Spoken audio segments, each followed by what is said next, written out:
How's it going, everybody? Ryan here with Off the Record Fantasy Football, the fantasy football podcast to help you dominate your league. And guys, training camp has officially started. I am so pumped. I'm reading all the tweets and all the news, and we're going to start diving in division by division now that training camp has officially started for everybody. And today's division, guys, is the NFC South. And there's actually some interesting tidbits and some guys I think maybe you are overlooking. So let's go ahead, dive in, grab your paper, grab your pen, and let's go ahead and talk off the record.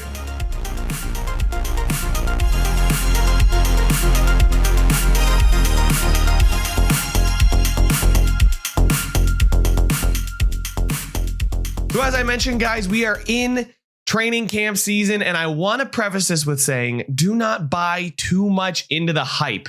I'm going to just start this first division by division breakdown with saying this because training camp just started.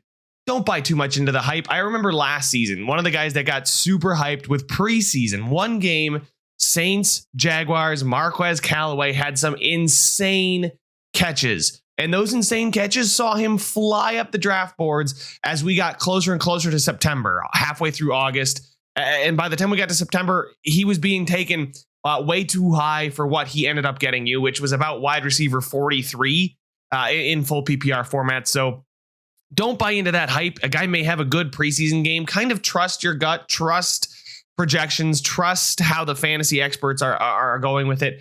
Yes, if you think a guy like Michael Thomas Mike Evans will outperform a guy like DJ Moore or Tyreek Hill, you can go ahead and reach like that. But don't end up using your 10th round pick on Marquez Callaway because he made two great catches against the Jaguars in preseason, right? So we got to sift through the noise and kind of figure out what's real and what's more of a mirage. And that's why we're here. We're going to talk division by division and kind of try and find players that may be not talked about enough or players that may be getting too much hype. And to start here, we will start with NFC South quarterbacks. Just to remind you, who is in this division? It's the Tampa Bay Buccaneers, it's the New Orleans Saints, it's the Carolina Panthers, and it is the Atlanta Falcons. There's really only, I'd say, a quarterback and a half that I want to roster in this division. Obviously, it's Tom Brady of the Tampa Bay Buccaneers. The other quarterbacks are Jameis Winston, Marcus Mariota, and Baker Mayfield. And honorable mentions to Desmond Ridder and Sam Darnold. They may see some snaps. I know Matt Rule in Carolina is saying that it's an open competition between Mayfield and Darnold. One to monitor, but I'm assuming Baker Mayfield is going to end up winning that job. He's just a better quarterback, in my opinion, than Sam Darnold is. But the thing is, Tom Brady is my quarterback to target. I know he's the number one quarterback in this division, but he's currently going as QB9 overall.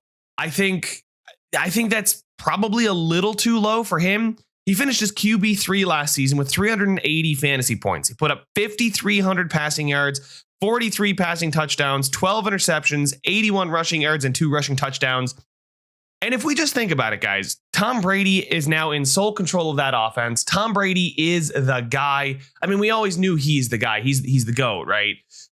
But now he's in full control. He's got nobody like Bruce Arians, no loud voices pushing back. And I think that's kind of important because he did throw quite a bit last season, over, I think, 700 pass attempts. Yeah, 719 pass attempts.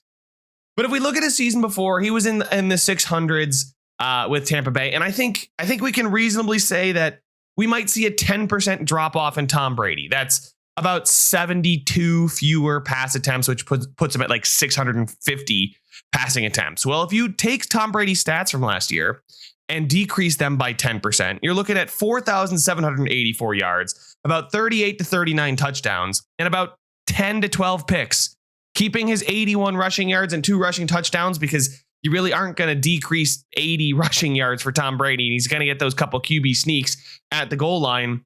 He would have finished with 345 fantasy points if that was his stat line. That would have been good enough for QB6 last season. And guess what? He would have been only 2 individual fantasy points behind Matt Stafford at QB5. And you're getting him as QB9. He's going at pick 88 on Sleeper. That's about the 7th, 8th round, depending on your league type. Heck, I would take that. I mean, if you're in the 8th round, you've got 2 running backs, 2 receivers, a flex, a tight end. Okay, and then you take him as your 7th pick. You're reaching a bit, but you've got an entire starting lineup then. You don't need to worry about anything else. Okay, maybe you're at the turn. So you're taking a high upside guy like Gabe Davis. You turn around and take Tom Brady. Bam, all of a sudden that Tom Brady's your 8th pick and you've got a ridiculous roster. It's incredibly deep. You are set and you're getting a quarterback who's got the real good chance at finishing top 3 again. I'd say top 5 is a safe bet for him. And that's crazy that you're getting him at QB9. As far as the others, Jameis Winston was pretty solid in his limited time last season before he got injured.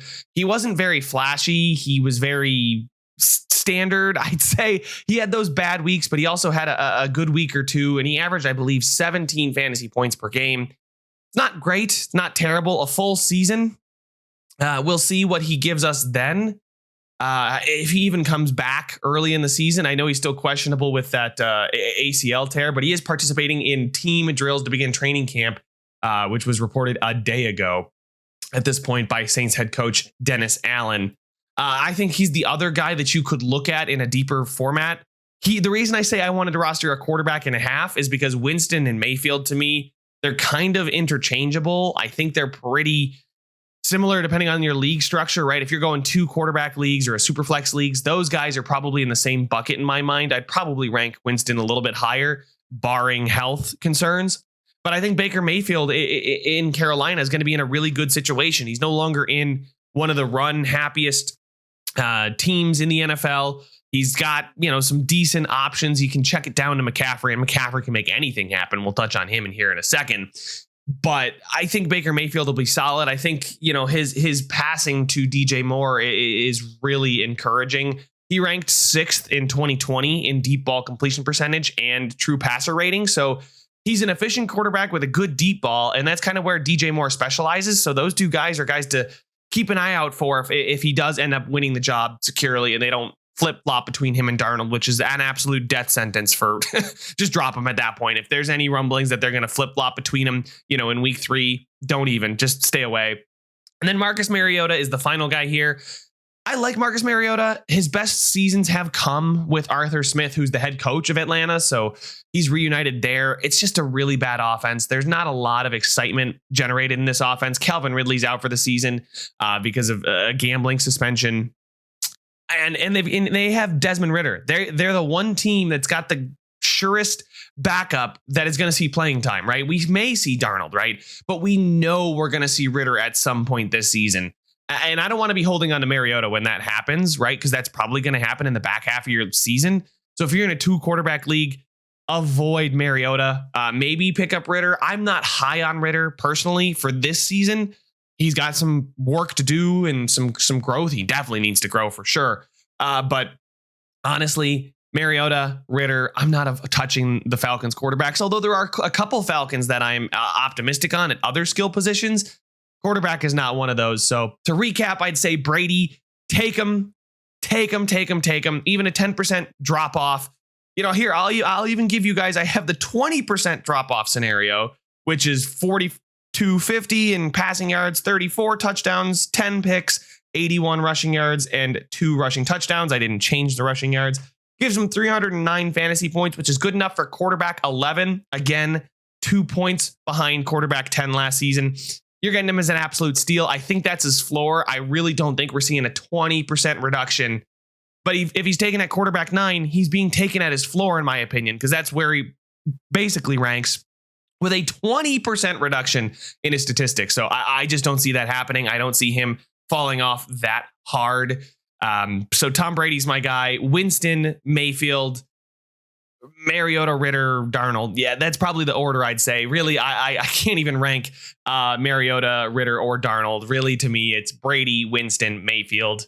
Avoid the rest of the quarterbacks in this division. Moving on to running backs, and this is one of the more interesting running back divisions, believe it or not. I know there's not a ton of great talent outside of the Buccaneers, right? You're not looking at many playoff teams here. But you got guys like Christian McCaffrey, Alvin Kamara, Leonard Fournette, and then Cordero Patterson's another interesting name. Mark Ingram is an interesting name if Kamara misses time due to his offseason arrest, if he gets suspended. Obviously, the NFL's in no rush to give us an announcement on that. I think it's still underway. The case is still going. So He's a risky pick if you're drafting now.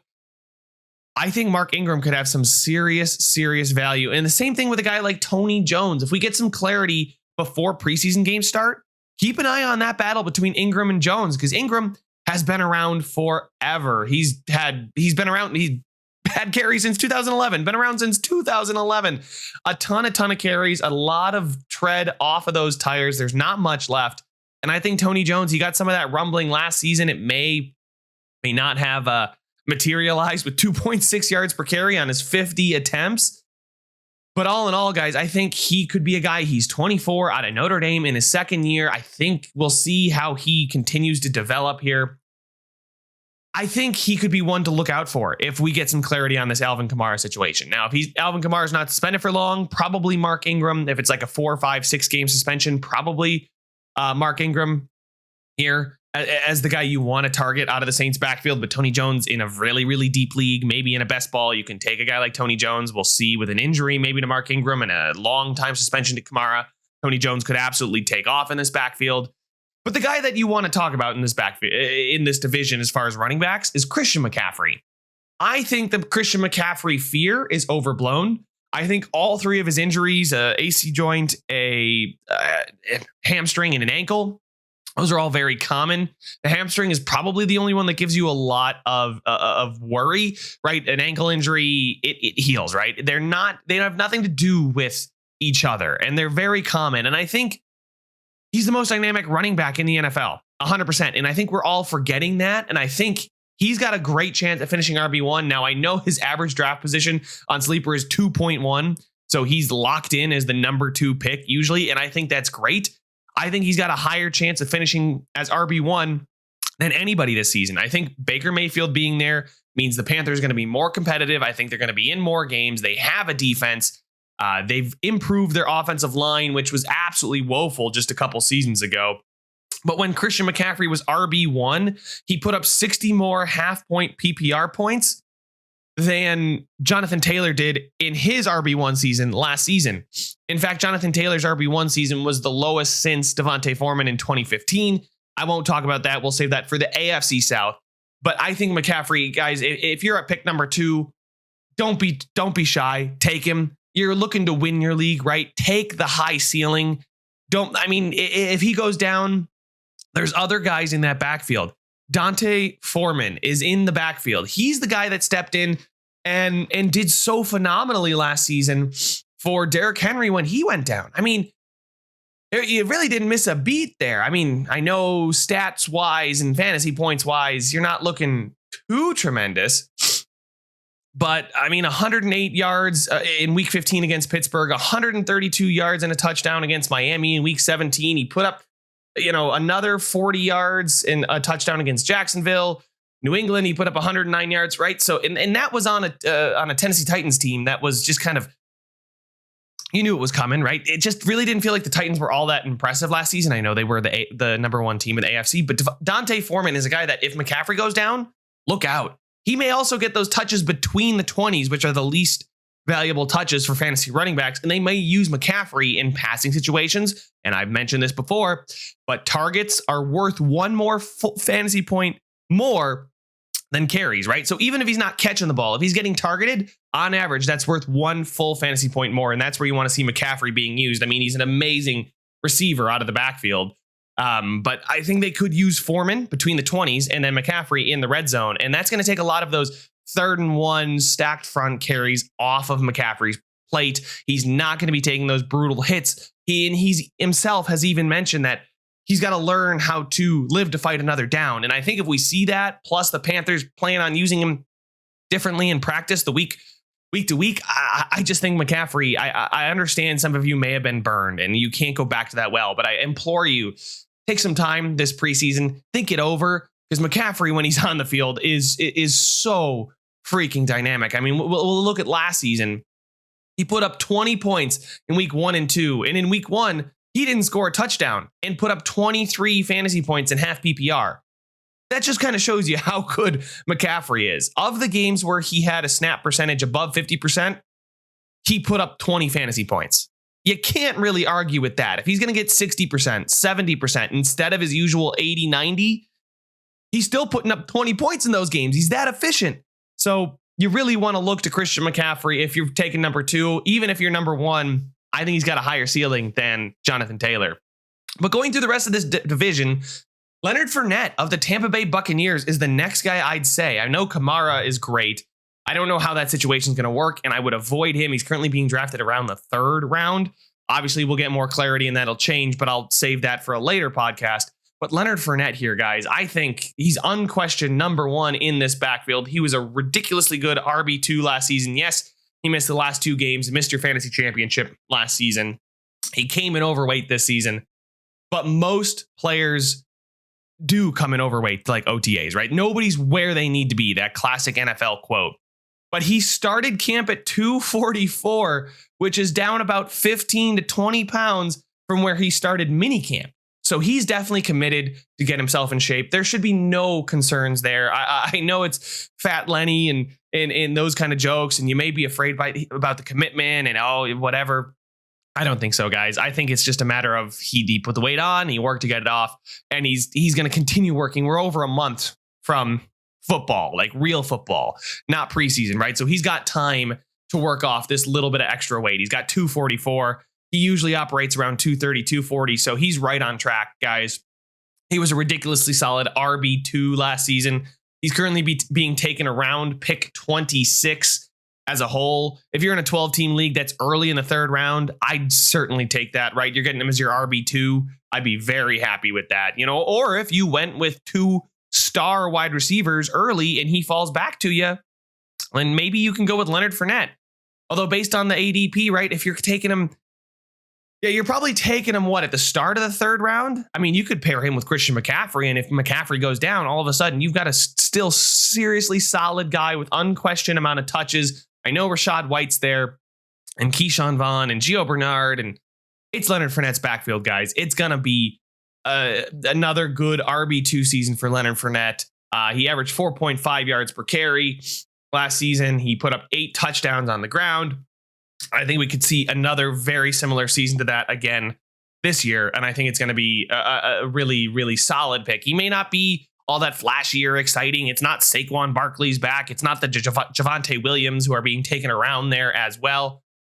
It's Leonard Fournette. He's going to be solid. He's going to be an RB2 for you. So definitely don't shy away from Leonard Fournette. He's going between guys like Aaron Jones, Javonte Williams. He's going just around Cam Akers, which I think is an absolute slam dunk. He's going after Kamara right now. The guys I could see above him, DeAndre Swift and even Saquon, I don't know. We'll see. But as far as players around him, Javonte, Zeke, Connor, Aaron Jones, Saquon, I think he's really solid. I think if you guys want a high floor, Leonard Fournette is it. And I think he definitely has the chance to be an RB1 this season, doing even more, right? If Tom Brady's not going to pass as much, we could see more rushing opportunities for him, and that will be really, really good. And now a backfield that's really interesting to me is finally the Atlanta Falcons. Cordarrelle Patterson, yes, he was an absolute stud last season. He came out and was a wide receiver, running back hybrid, and last season the NFL kind of discovered this with Deebo Samuel, Cordarrelle Patterson to a lesser extent, right? Everybody's looking for their Deebo, and Atlanta has it in Cordarrelle Patterson. But they're going to need somebody else to carry the ball in that backfield. I love Cordarrelle Patterson, and I think he's an absolute steal at where he's going as far as ADP, right? He's getting picked at number 83 overall. I mean, we're talking 6, 7, 8 round, right?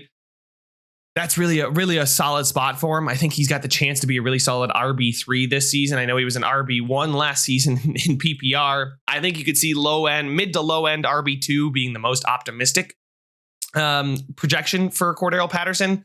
I think mid end RB2 is like, if you're really high on him, that's probably as high as you're putting him mid end RB2. But Algier, the rookie, out of BYU is now there, and he's getting a lot of buzz early. Now, I know we said to avoid the noise, but guys, it makes sense. You can't just buy everything they're selling at training camp, right? Nobody wants to. It's either everybody's great or everybody's terrible. Remember last season, Marquez Callaway with those couple catches, as I mentioned, but then Jamar Chase couldn't catch the football. Those guys went in completely different directions when the actual season started. So you got to sift through the noise of what's kind of a BS report and what's a legit report. And I think there's somebody else has to carry this ball in this backfield, right? Cordero Patterson kind of split time last season. He only had 153 carries. You can't have a lead running back that's going to only run 153 times. He's split time with Mike Davis last season. And I think that guy this season is Algier, and he could see a bulk of the carries. He could see a good chunk of them. Now, I'm not saying Algier is going to finish as a RB2, but in your deeper leagues, guys to take a shot on, take the shot on the ceiling. There's not much value in the mid to later rounds in taking floor. Take the ceiling. Cordero Patterson, too, has that RB2 ceiling. But Algier is a guy that, he's getting picked at 136 right now. You're getting him in double-digit rounds. We'll see how this plays out as the season progresses, as obviously preseason and training camp start to move on. He's going to get a lot of touches because you're not going to run the ball just 150 times, right? You've got to run it a bit more than that. I mean, let's see. How many runs did the rushing attempts did the Falcons have last year, you might ask? Well, they carried the ball 393 times. That's almost 400 attempts. And Cordero Patterson only carried them 153 times. They had 138 touches went to Mike Davis. Now, Mike Davis was not good with those touches, and I don't think the Falcons are a great offense, but I definitely think there is a role for a guy like Algier. And if you're doing a rookie dynasty draft, he's somebody to look out for, right? Because he could be that unquestioned running back soon as they start to transition Cordero Patterson back to a bit of a hybrid role, less running back attempts.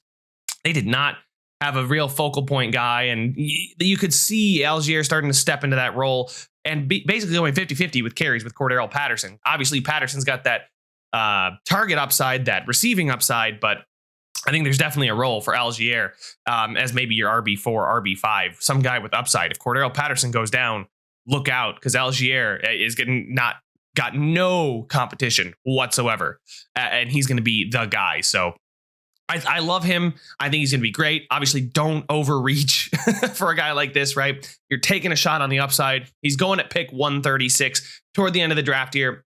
Take your swings. This is a guy I think you should take a swing on. You never know what could happen within the first month. This guy, if he's not getting drafted in your league, he may be one of the top waiver wire additions now at pick 136. I'm assuming somebody is going to take him in your league. Why not you, right? We'll see how your draft shakes out, but I think he's got a tremendous chance to be an RB3 this season. And I think if you're getting an RB3 at pick 136, I think you should be pretty happy about that. So just to recap the running backs, McCaffrey, I think he's going to be RB1 this season. I think he's going to be back. I think he's going to be healthy. I think it's going to be a fantastic season. And everyone's going to be kicking themselves for passing on McCaffrey, and they're going to defend it. Oh, he burned me in the past. The past is in the past. Everybody's injury prone. And McCaffrey, I don't think he's going to miss much time this season. And even if he's 90%, they may put him back on the field because they're going to be more competitive. Kamara's next. We'll see. We need some clarity with that situation before I make any definitive statements. Obviously, if it's a short-term injury, I like Ingram. If it's a long-term injury, I like Tony Jones. But we'll see how that turns out. Or not injury, excuse me, a suspension. Long-term suspension. I think as the season goes on, Jones could get more and more workload. Next is Leonard Fournette, as solid as an RB2 as you're going to get. He could even jump into that RB1 category if the Buccaneers are going to pass less. I mean, Tom Brady had 700 passing attempts. If that comes down, they've got to hand the ball off, and that's going to be to Leonard Fournette. And finally, Cordero Patterson and Algier with the Falcons. I think that's a very interesting dynamic. Cordero Patterson is definitely the guy to take, but if you want to take a swing in the later rounds, Algier, I like him a lot. I'm very excited about it. In Atlanta, it should be interesting. They have pieces that are going to be fantasy relevant, but nobody wants bad offenses. But somebody's got to, they're going to get yards. They're going to get touches. Somebody's got to put up points.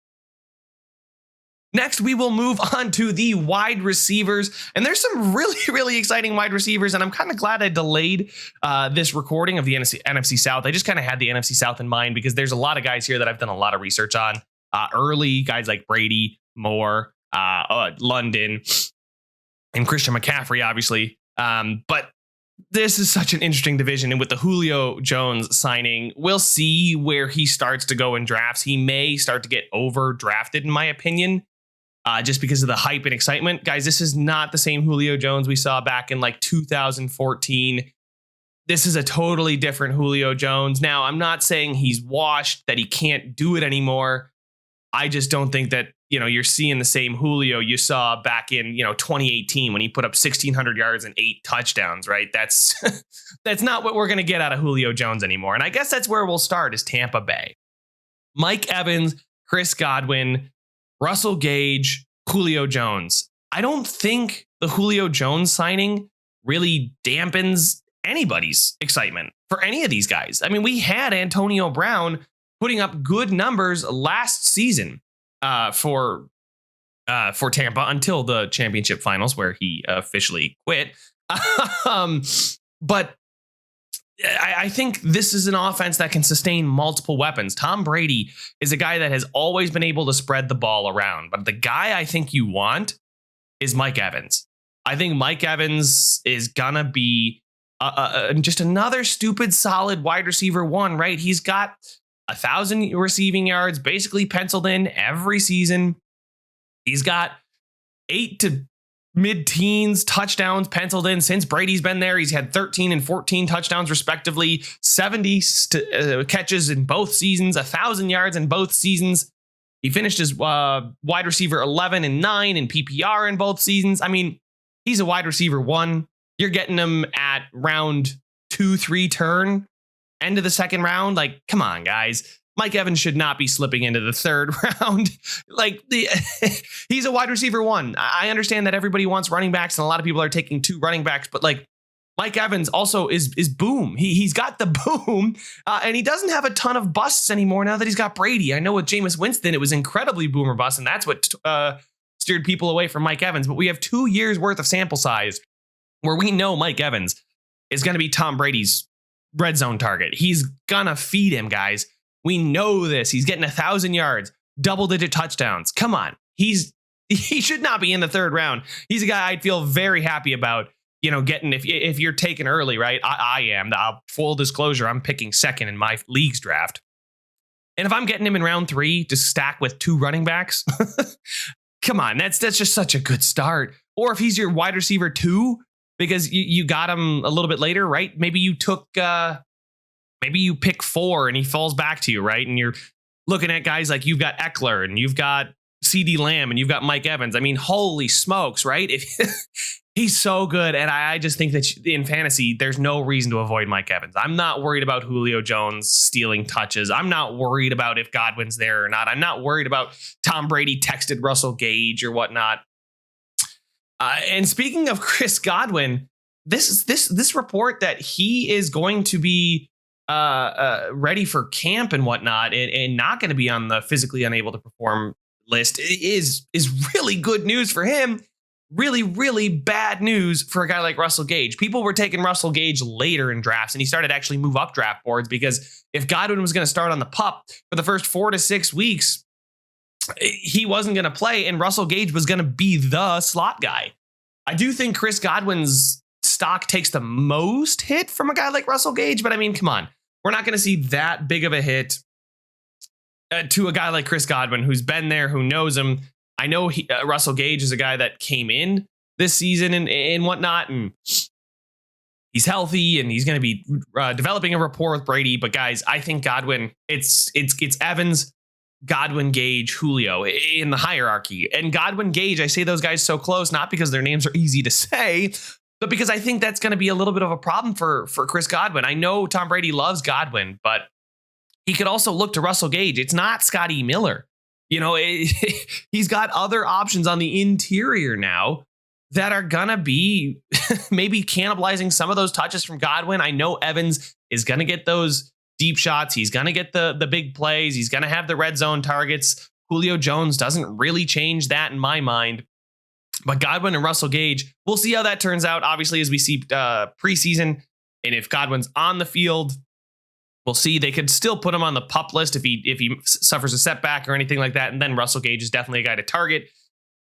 But this has got to be a pretty much a death sentence for Russell Gage right now. I mean, he's going late in drafts around pick 115.6 on Sleeper. So about pick 116. That's the 10th round. He's going to drop into the 12th, 13th round if Godwin start more reports that he's healthy.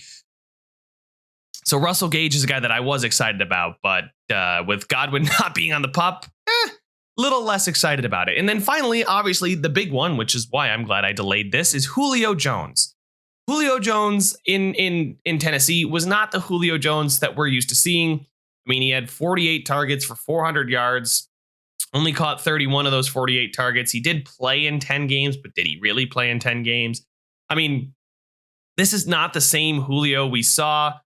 The big question for him is injuries, but the snap percentages that he's going to have to play, I don't think we really have to worry too much. I think he's going to be there. I think he's going to be solid, but I don't think he's going to see anything any different than what a guy like maybe Antonio Brown saw. Antonio Brown played 7 games and he saw 62 targets for 500 yards. Yes, there were some weeks where you wanted to start Antonio Brown and some weeks where Antonio Brown did good and back-to-back weeks. But really, it was the Godwin Evans show. And obviously Gronk was there as well. Leonard Fournette got a decent amount of targets. And then it was Antonio Brown. And I just listed them in order. So Antonio Brown, now to Julio Jones, maybe a couple more big plays. Julio Jones has never been a touchdown guy in his career. He's always seemed to struggle once he got to the red zone to get touchdowns, only posting 1 double-digit touchdown season. So I wouldn't bank on too many touchdowns saving his stat line either. So I know it's exciting, but I would look at him as maybe a wide receiver 3 if everything goes right. I mean, Antonio Brown, there was so much hype for him last season. He was hurt, came back, and then the whole disagreement in camp and whatnot. But Julio Jones does not move the needle that much for me. Maybe take him late. He's currently being drafted. Oh, this is interesting now. Where is he being taken? I can't quite see where he's being taken now, can I? Because he is not officially listed here yet. But he's probably being taken late in drafts, where he should be being taken, in my opinion. Julio Jones is a guy that I really think look at him the same way as Antonio Brown, maybe a little bit less. Obviously, he's got some recurring injuries that happen all the time. And it doesn't move the needle, right? I would still rank him above Gage, in my opinion. Just because I think there's more room for Julio Jones opposite of Mike Evans than there is for split work between Russell Gage and Godwin. Now, Gage is going to have his moments, but I still think if I had to pick between Julio Jones and Russell Gage, I'm picking Julio Jones just for those couple weeks that he does have those massive weeks where he's going to have 90 yards and a long touchdown, and that's going to be the week. And then the next week he'll have 70 yards on 11 catches, and in PPR he's going nuts, and then he's going to be quiet. But that is enough about the pass catchers in Tampa Bay. That's really where all the pass catchers are, though, in this division. Like, let's be honest, right? There's only one guy pretty much per other teams in this division.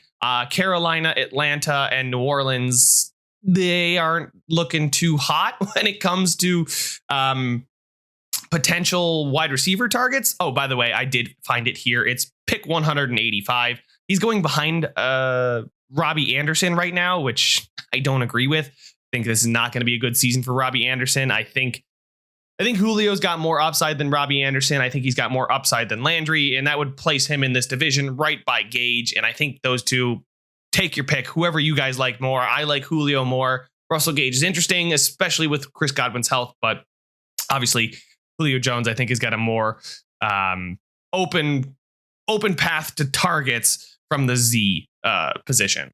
But now we're going to go ahead and touch on some of the single other receivers in this division. The next guy I want to talk about is DJ Moore. I touched on him earlier for Carolina. He's going to be a ridiculously solid wide receiver too. He pretty much has been his entire career, and that's been with shoddy quarterback play. I mean, he showed himself to be quarterback resistant these last 3 seasons. He's finished in PPR as wide receiver 16, 23, and 18, posting 1,100 yards in every season and only 4 touchdowns in those seasons. And he may see more of an uptick in touchdowns with Baker Mayfield there. Maybe some of those deep shots go yard, right? If we see maybe 2 more touchdowns, we're looking at a guy that's going to put up over 200 fantasy points for you at wide receiver 2. I'd be very happy with that. That pushes him into the mid-teens as far as rankings. Like I said, Baker Mayfield was 6th in deep ball completion percentage in 2020 when he didn't have the shoulder injury. And DJ Moore was in the top 5 every season as far as air yards are concerned. That's the amount of yards that he accounts for in his team's offense. If in being targeted and air yards downfield. I think he's a big play guy. I think we're going to see a lot of big plays. He's really the only guy that I'm worried about in this Carolina wide receiver room. Obviously, Robbie Anderson is there. If he can put his differences aside with Baker Mayfield, he could be another deep shot guy, but I don't think he's going to be anything more than a big play specialist. We really kind of saw him take off and then fall back down to earth as quickly as he took off. Back in 2019 with the Jets, you saw some flashes there, and he finished wide receiver 40. Then he comes to Carolina, finishes wide receiver 19. Everybody's excited. They're taking him early. They think he has the potential to be a wide receiver 2 in fantasy. He ends up finishing as wide receiver 48. So I don't think the locker room chemistry with him and Baker Mayfield is going to help either. So I think DJ Moore, if you're going to take a wide receiver here, take DJ Moore. He's going about pick 50 right now, which I think is really solid. He's going to be your wide receiver 2, maybe a bit on the lower end of your wide receiver 2, but that's his floor, in my opinion, is a low end wide receiver 2. I think he could finish as high as a wide receiver 1. Okay, yes, 12.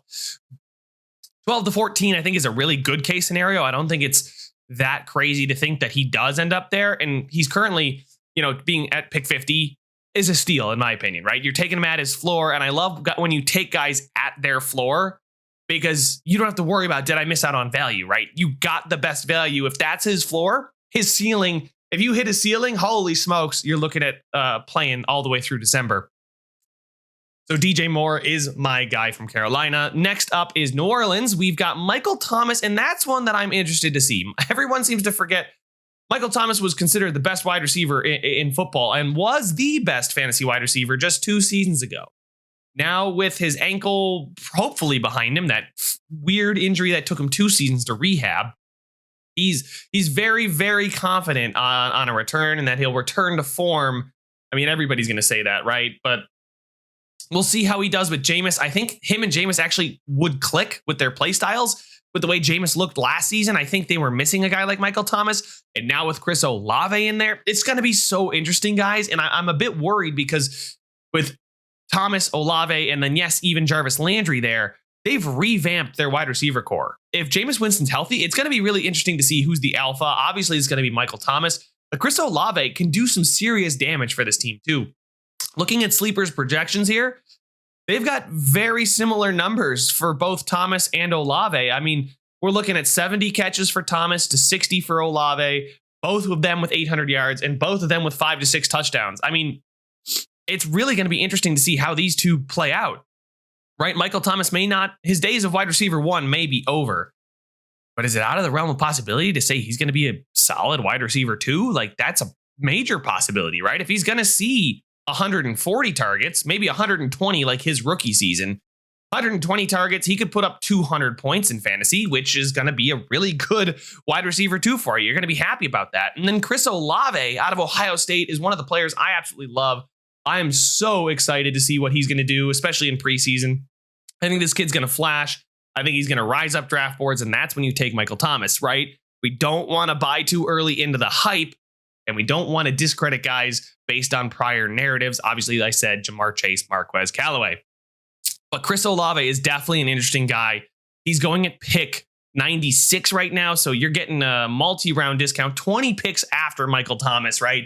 For these guys to be projected so similarly as far as points are concerned. I got to say, guys, Chris Olave could be a steal, especially if Michael Thomas is not the same Michael Thomas we saw. But I think there is value in this New Orleans wide receiver room. There is definitely value to be found here, especially when they're going at pick 71 and 96. And then Jarvis Landry, pick 141. He's going to be solid. He's going to have his weeks. Maybe in best ball, you take a guy like Landry because he's going to have 1 or 2 weeks and you just want somebody consistent. But I wouldn't be too excited about a guy like Jarvis Landry. The guys I'm really watching are Olave and Thomas. And finally, with Atlanta, there's really only one receiver that I'm thinking about here, and it's Drake London. There's nobody else. I haven't been able to project a guy to have such a clear path to over 100 targets, to 120 targets. I know they may not be high quality targets, but volume is king. Volume is king, and I love it. I love the fact that Drake London is the unquestioned wide receiver 1 right now with Calvin Ridley out.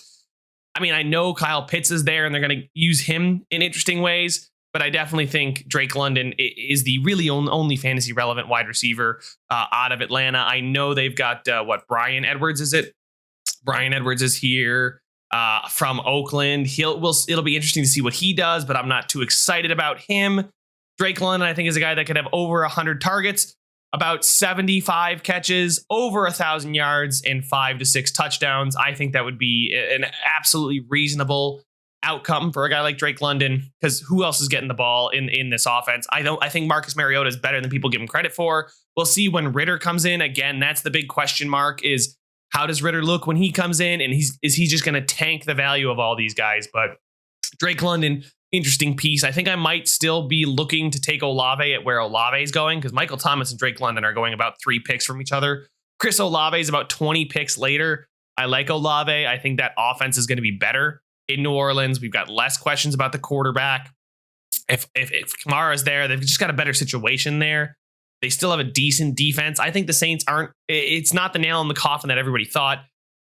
But really, if you're going to take wide receivers from this division, it's Evans, Godwin. God, I just combined their names. It's Mike Evans, Chris Godwin, DJ Moore, and then debate, right?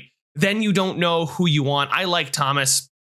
If he falls a little bit, I love London where he's going, and I love Olave where he's going. I know it's easy to buy into rookie hype, but those two guys, pick 74, and then 96, that's definitely value for what I think they could be doing. You want to swing for the ceiling, and I think Drake London has a higher ceiling than Olave, just because Olave's got more competition for targets, especially with an alpha like Mike Thomas, right? And Jameis Winston. We'll see how that works out, but I think Drake London and his play style, it's going to suit the Falcons well, and I think he's probably, of these next 3 that I mentioned, if I had to pick a 4th guy, it's Evans, Moore, Godwin, London in my book. I love Michael Thomas, one of my favorite receivers, but I think London just has a clearer path. You can easily identify where the targets are going to come from and how he's going to get there. Finally, we have the tight end position. This is a position that I don't think you guys should spend too much time analyzing. Get a guy that you think has upside. Get a guy that you are excited about. And get a guy that presents value where he's picked, right? If you're not going to get one of the top 2, 3, 4 names, right? Kyle Pitts maybe is one of those guys, and that's where we'll start. I think a ridiculous uptick in touchdowns, because I mean, he scored 1 last season. He's one of the most athletically gifted, most physical, freakish guys ever, and he scored 1 receiving touchdown. He had 68 catches on 110 targets and 1,000 yards. I don't see those numbers changing. I just see more touchdowns. If you give him 3, 4 more touchdowns, all of a sudden you're looking at him as tight end 3. However, that's where he's being drafted. You're taking Kyle Pitts at tight end 3 right now on ADP. Yes, it's pick 28, but that's early 3rd round.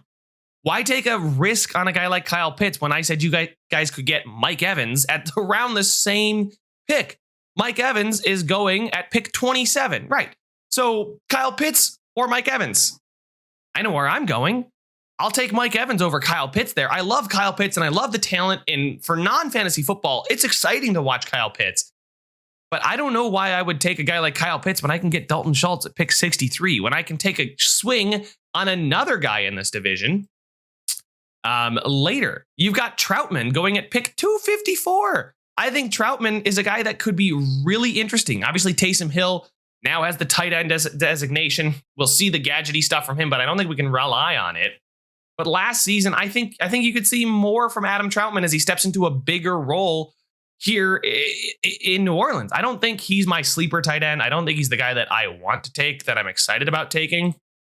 But I think when you're looking at this division exclusively, Troutman's probably the guy that makes the most excitement. I mean, there's Kyle Rudolph too, but Cameron Brate's still there. I don't know. Without Gronk, it's really tough to project what Tom Brady's going to do with his tight ends. It'll be interesting to see as we start to get closer to the regular season. The good news is, though, that Kyle Rudolph is currently going at pick 256.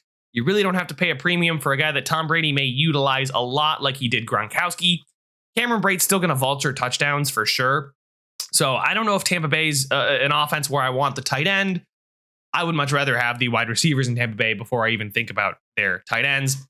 Then there is finally Tommy Tremble from Carolina. We'll see. I'm not too excited about that. I mean, he played 16 games last season. He saw only 35 targets. We'll see how they use him this season. Maybe an uptick, but I mean, you're really talking, he's going to have to double to be fantasy relevant, right? 70 targets, 40 catches, 360 yards and 2 touchdowns. That's still not, I mean, doubling his stat line I'm not too excited about that at all. So really the only tight end I would look to take from this division is probably Kyle Pitts, maybe Troutman, maybe Rudolph. Those are the 3 guys in order. Cameron Braid, if you're in best ball, because you know he's going to get those touchdowns, those 2 touchdown weeks. That just why I don't get it. But 40 catches, 400 yards and 4 touchdowns. It's not an exciting stat line, but for tight ends, it's kind of what you expect. Troutman could be the guy as far as tight ends are concerned, but he's, again, got a lot of competition with those wide receivers. So it's Kyle Pitts or nothing for me in this division. But I don't even want Kyle Pitts because of the price I'm having to pay, right? Pick 28, him or Mike Evans, take your pick. And he could even get overdrafted because people want their tight end. They want the Kelsey. They want the Andrews. I think Kyle Pitts last season was value where he was being taken at tight end 6 behind guys like Hawkinson, but not this season. This is not the season I want to have Kyle Pitts. I'd much rather take some swings on tight ends later, and we can touch on some of those as we move through the NFC here. There's some guys that I like a lot, guys like Dalton Schultz and whatnot. I like Hawkinson at pick 63. Those 2 guys are going back to back. So Pitts is going to be great. It's exciting. I just don't see how he outperforms where he's being drafted. You're drafting him at his ceiling, really. I mean, he could very well be tight end 1. I just don't see it. I think that's a very low probability outcome, and you're taking him at his ceiling. But guys, that is our recap for the NFC South right now. We'll be talking more about this division, I'm sure. Things are going to change, injuries, preseason, and we'll see how everything goes. But that is all the time I have for this one, guys. If you enjoyed it, make sure to leave a 5-star rating. And if you enjoyed it, make sure to subscribe so you guys can hear some more.